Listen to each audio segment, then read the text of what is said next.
Hello, my name is Finn. You may know me as Carbonic, but today I'm going to be starting a new video series where I talk about whatever subject is given to me by my $10 and above patrons. This could be anything from something dashboard related to, I don't know, my thoughts on B-movie. It's all up to you. It's all a test, but we're going to be starting it here. Today we're going to be talking about Midori and Jack, as decided by patron Sketchy Nonsense. Without further ado, let's begin.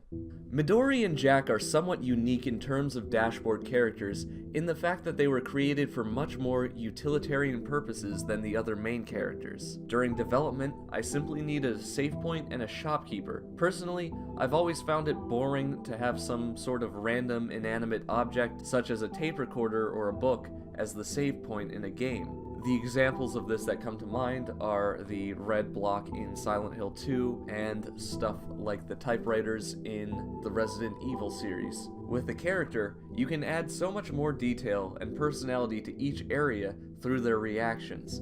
This could simply be through dialogue or through the way they behave. On top of that, Midori and Jack are sort of unique compared to the other characters in the fact that they were created entirely for Dashboard, with characters such as Alex, Nash, Nicholas, and Isaac.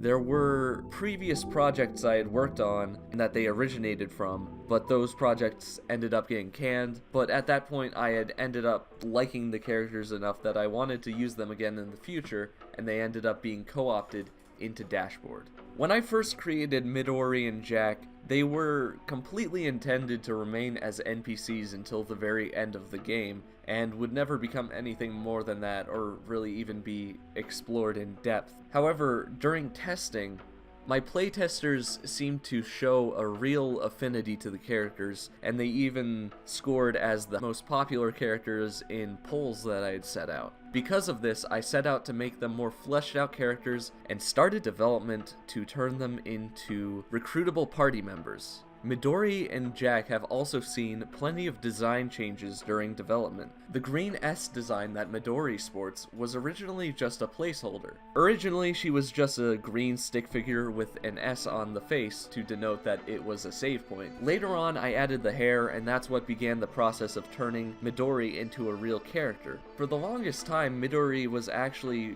fairly ambiguous in gender.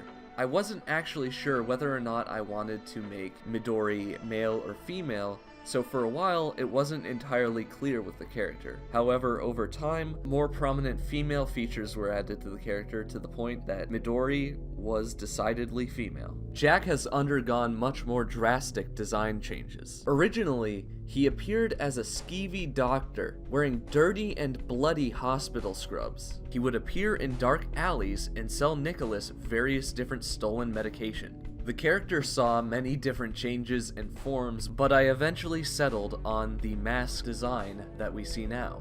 Jack's pornographic interest in money came about because at the time I wasn't very good at drawing expressions, and I was told by a friend that Jack's smile when you buy stuff from him looked orgasmic. From there I decided to run with the concept, making it into a sort of running visual gag. If the player touches Jack's base in his room at the M&J store, he will come in from the front room and punch Nicholas in the face. There's a glitch that occurs if you have Jack in your party where he will still appear and punch Nicholas in the face, meaning that there will be two Jacks on screen at once. This is in fact a glitch, but I thought it was funny to the point that I left it in.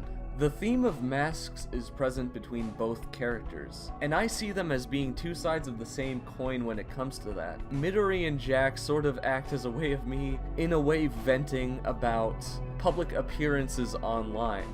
Midori wears a mask to hide scars that she doesn't want anyone to see. She has an open, public persona which is very nice, however it covers up a layer of antagonism and sort of tiredness of dealing with anyone. Jack, on the other hand, has a mask which is actually his face, and isn't scared at all to tell people what he thinks of them. He's there for the bottom line, which is money. End of story. Though the real reason for Midori's S mask is to denote to the player that she is a save point, the in-universe explanation is that she wears the mask to cover up facial scars caused by Nash. On top of that, Midori's hair is not naturally white, it simply turned white after her encounter with Nash. Midori was good friends with Alex and Nash for a good while. However, Jack only knows either of them through Midori. It's a sort of friend of a friend type situation. As a side note, a more correct pronunciation of the name would be something closer to Midori. However, because this is my game, the character's called Midori, because I can say that easier. Filthy fucking gaijin. Moving forward, we're definitely going to be seeing more content involving these characters. Personally, I do have plans to work with Midori in the future. She's a character I have a lot of fun thinking up new ideas to make her more and more unique with stuff, because I feel like the very first version of her is maybe a bit formulaic, but I definitely have ideas. That being said, I have a harder time, honestly, working with Jack in terms of writing. I don't quite know anything I want to do with him right now, so it might be a while before you see any more content involving that character. I personally believe he's a character that may need to be brought back to the drawing board a bit, maybe put a little thought into redesigning him a bit from the personality standpoint and making a more proper backstory for the character. Well, that's about all I can think about for these characters right now off the top of my head. If you want to hear a video like this talking about different characters or a completely different subject entirely, you can pop into my Patreon. It's down in the description, or maybe I'll put a notification up in the corner. Who knows?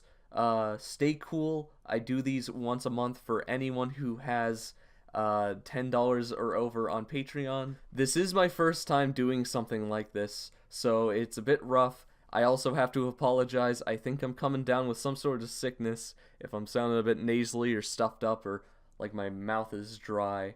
But I'm gonna keep at it, keep working, keep Patreoning, and stay cool.